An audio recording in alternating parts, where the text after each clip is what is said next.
চট্টগ্রামের আনোয়ারা উপজেলায় আব্দুল্লাহ আল হারুন নামের এক ইউনিয়ন ভূমি সহকারী কর্মকর্তার রহস্যজনক মৃত্যু হয়েছে। বুধবার সকালে চাত্রে ইউনিয়নের নিজ বাড়িতে এ ঘটনা ঘটে। পরিবারের দাবি, হারুন গলায় ফাঁস দিয়ে আত্মহত্যা করেছেন। তবে মৃত্যু অবস্থায় হাসপাতালে নেওয়ার পর কর্তৃপক্ষ মৃত্যুর বিষয়ে সন্দেহ প্রকাশ করে। নিহত হারুন কর্ণফুলী উপজেলার বড় উঠান ইউনিয়নে ভূমি সহকারী কর্মকর্তা হিসেবে কর্মরত ছিলেন। এর আগে তিনি আনোয়ারার বরুমছড়া ইউনিয়নের দায়িত্ব পালন করেন। স্থানীয়দের মতে তিনি দীর্ঘদিন ধরে পারিবারিক সমস্যায় ভুগছিলেন।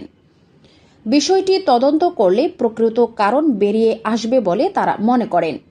আনোয়ারা উপজেলা স্বাস্থ্য কমপ্লেক্সের কর্মকর্তা ডাক্তার মাহতাবউদ্দিন জানান, মৃত্যু অবস্থায় হাসপাতালে আনা হলে গলায় দাগ পাওয়া যায় এবং পরিবারের বক্তব্যে অসঙ্গতি ছিল। সন্দেহজনক মৃত্যু হওয়ায় পুলিশকে জানানো হয়। আনোয়ারা থানার ওসি মনির হোসেন বলেন, মৃত্যু নিয়ে সন্দেহ থাকায় লাশের ময়নাতদন্তের ব্যবস্থা নেওয়া হয়েছে। তদন্তের পর আইনানুগত ব্যবস্থা গ্রহণ করা হবে। আজ রাত ৯টায় তার নিজ গ্রামের তার জানাজায় অনুষ্ঠিত হয়।